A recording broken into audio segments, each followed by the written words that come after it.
Hey everyone, welcome to Princess of Gay. I'm your host Connie, and today we are here with a blind reaction to Puss in Boots: The Last Wish, a donation reward for Nicholas Beard. So thank you, Nicholas, for donating. And yeah, so we have Puss in Boots: Last Wish, and this is a movie that everyone is being hype over. It's gotten so much critical acclaim and attention. I've even heard some people say that it was their favorite movie of last year. And that's a huge deal. That's a huge deal to overcome some other movies. But also, I like that they're giving animation the credit it deserves, because animation deserves to be counted amongst all these other, live action films in the running for that kind of thing. And I still hate how animation is treated in the film industry. So I'm actually really happy that people are saying this kind of stuff. But I'm also skeptical because I've never been a big fan of the Shrek movies as a whole. Like, the second one was really good, admittedly, but overall, the Shrek movies don't do it for me as much as other things that DreamWorks has done. And the first Puss in Boots movie, I didn't like. I don't even remember much of anything about it because I've kind of purged it from my mind. It wasn't the worst thing I've seen by any means, but I just didn't like it. But this one has received almost universal acclaim, and so I'm interested in seeing it. I was probably going to see it if someone hadn't donated for it anyways. So yeah, it's like I probably would have ended up checking it out, but someone donated it for it, so it works out anyway. So thank you again, Nicholas, for your donation. So I've seen one of the trailers for this. I know it's about Puss in Boots being on his last life. I think the female cat who's in it was in the first Puss in Boots movie. I again don't remember much of anything about it, so bear in mind if there's stuff in here that was in that movie that I just do not remember. Just bear that in mind. But yeah, I think she was, though. I also know that Death is involved in this. I know what he looks like. I've seen his design. And considering the plot about Puss in Boots being on his last life, it makes a lot of sense. So that actually, like, I'm not surprised by it all. But I know people also really like the portrayal of Death in this film. I know that that's actually a really, like, he's a really big popular character, especially amongst the furries, which is interesting. And as a more casual furry myself, again, I've seen his design, it's like, eh. It's just, like, not my kind of thing, I guess, but a lot of people like him. I just don't know what this is gonna be like in order to gain this excuse me, in order to gain this level of praise. Like, how is a Puss in Boots movie supposedly gonna be that good? And again, I know the basic plot because I've seen the trailer. It's like it doesn't really sound or look that interesting. Also, they changed up the art style for this one for some reason, and I don't like it. It feels so far removed from what Puss in Boots looked like before that it barely feels like the same character.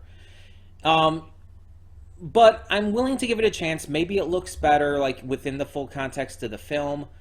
It's just, it looks like they chibi-fied him. They made him more round and cutesy, and it's like, doesn't that kind of defeat the purpose, especially if he's supposed to be old and gruff and, on his last life in this film? Like, doesn't that kind of defeat the purpose to make him look more chibi-ish instead of making him look, tougher? If they had made him look more chibi-ish in Shrek, and then in this one they made him look like more gruff and everything, that would have been a change that would have worked. But doing the opposite makes no sense. I don't know. But yeah, I'm willing to check this out to see what it's like. Because, hell, the bad guys surprised me. The bad guys really surprised me because it shouldn't have worked. I still stand by that. I've seen it again, and the bad guys should not have worked. It should not have been enjoyable. It was so poorly written and executed and everything. It was so generic as fuck. Yet somehow it worked. Somehow it was still super entertaining. I still don't get it. I am still baffled by that. But either way, so maybe this one will end up doing much of the same, or even just, genuinely being good and not being baffling as to why I like it. I don't know. I have no idea what I'm going to think of this. I will say though, like while I was never a huge fan of Shrek, the Shrek movies in general, Puss in Boots was probably my favorite character. And maybe that's why I didn't like the first movie so much, because it was disappointing on that level too.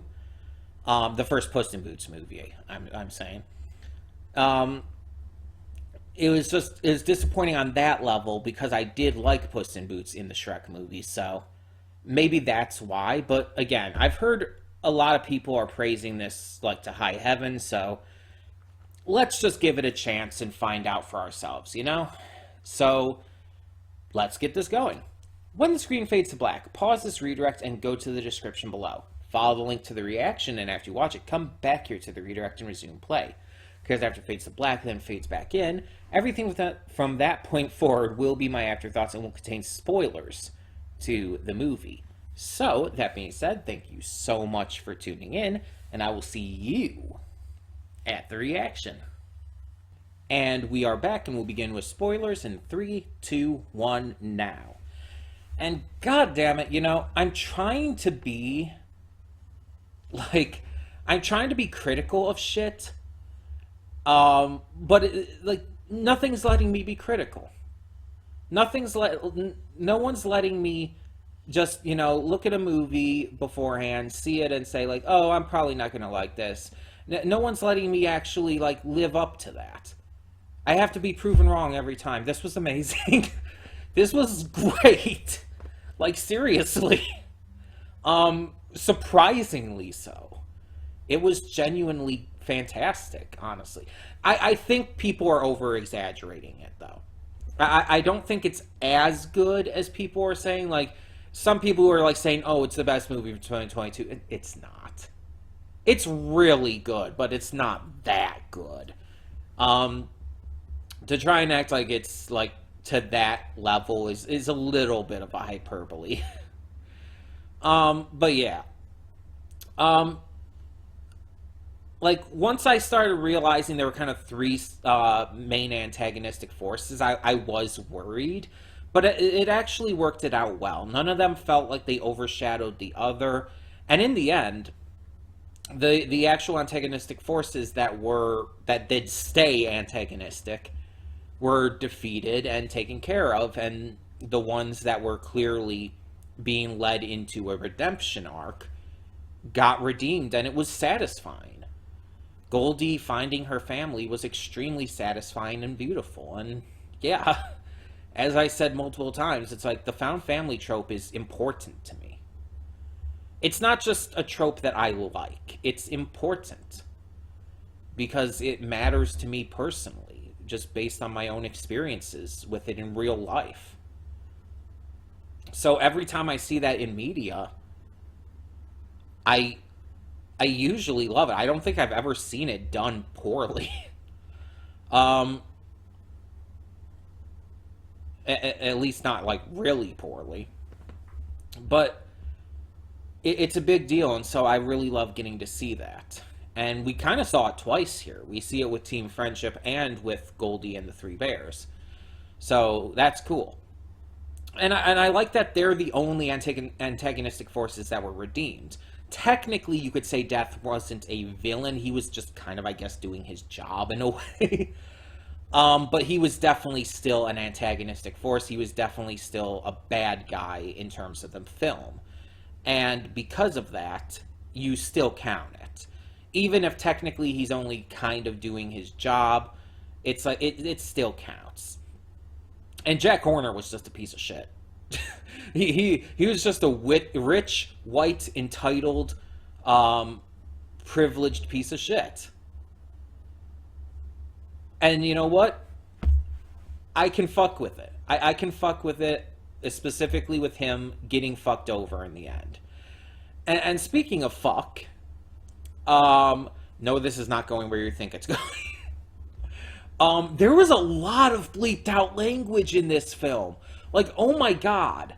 Between the shit for brains joke, which, Jesus fuck, and then the entire part where he's like talking to Goldie and the Three Bears, Perito, and he just goes into this tirade, and there's like so much bleeped out. It's like, I'm just losing my mind over here. It's like, how the fuck did they get away with this? It's like, I question how, like, SpongeBob got away with the sailor talk shit when they did that episode. How the fuck did this, like, you can tell what he's saying. You know what he's saying. How did they get away with this? Even with it bleeped out, it's like that, it doesn't really mask what's being said that well. It's like, Jesus fuck. Like, the blood is one thing. The blood and scary situations like that in this movie, that's one thing. That, I think, can be that can be explained. That's not as big of a surprise. It's not as big of a deal. But when you have stuff like that, it's like, Jesus. Not to mention the violent deaths we saw. Many characters, just random characters, the Baker's dozen and shit, died. The one guy, it's like the rose just engulfed him, and when it came back up, like, all that was left was his skeleton and shit. It's like, Jesus fuck. It's like, this is a family film. Like, what? My God. Like, yeah, it was done in a comedic way and a goofy, silly way, but still.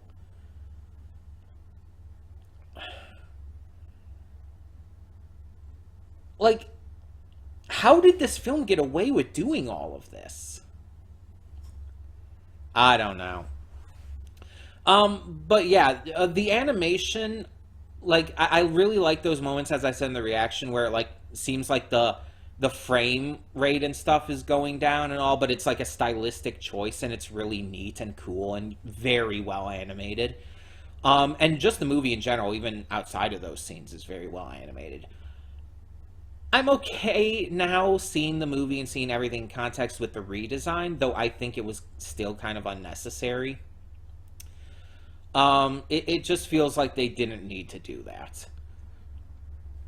Um,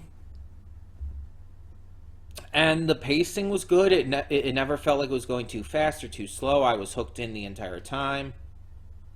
There are some really good jokes and some cameos from the Shrek characters. You saw like Pinocchio and Gingy and all. And at the end, they were going to Far, Far Away, which I kind of actually hope ties into something. I hope that doesn't just end with that, and just, I hope it goes into something, whether a new Shrek movie or another Puss in Boots movie with more Shrek characters being present. That would be cool. That would be genuinely cool. Like, I think that would be interesting. And if it's done as well as this film, I would fully welcome it. The voice cast all did a wonderful job. All of them really just nailed their roles. Honestly, this was, again, surprisingly really good. It lived up to the hype. Although not quite all the way to the hype, because the hype is honestly ridiculous. It's not as good as people are making it seem. It's really not. It's good. It's very good. It's fantastic even. But, like, people are acting like it's a 10 out of 10 when it's like, I'd maybe give it a 9.5, which is still amazing. Like, that's only zero point 0.5 away from being a 10 out of 10, but it's not perfect. It could be maybe a little better in a couple points. There were a couple things that were, like, very easy to see coming. There were certain tropes that were just so predictable, and obviously, like, it's not really a breakup, but it's kind of what the trope is called, the third act breakup. Um, they had that in there, and it was just as generic as you would expect. Yeah, everything kind of played by the book for a lot of it. But it was creative and unique enough in a lot of its execution, and some of the tropes, again, did work, because not all tropes are bad. It just depends on how they're executed. And a lot of it in here was very generic and boring and kind of, by the numbers. But there were some that were executed very well. Like I said, the found family trope was done very well with both of the found families shown in here, but especially Goldie and the Three Bears. I actually think it was done better for them than with Team Friendship, honestly.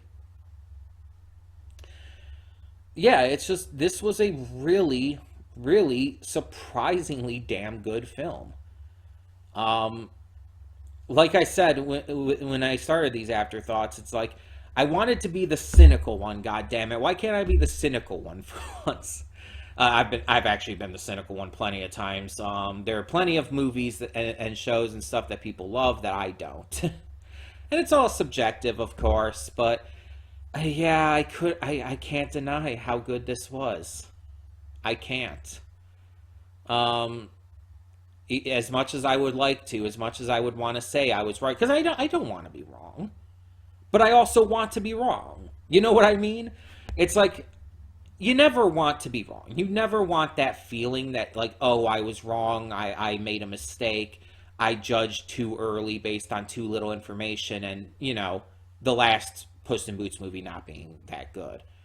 But at the same time, it's like I want to be wrong because I want to be proven wrong. I want the movie to be good. I always want the movie to be good, no matter what movie it is, no matter what show it is or game. I always want to be impressed. So I want to be wrong, but I also don't like the feeling of being wrong, if that makes any sense at all. I hope you understand what I'm trying to say, because I'm terrible at wording this. Um, but yeah, yeah, I really liked this. I thought this was great. I'm glad that it at least mostly lived up to the hype for me.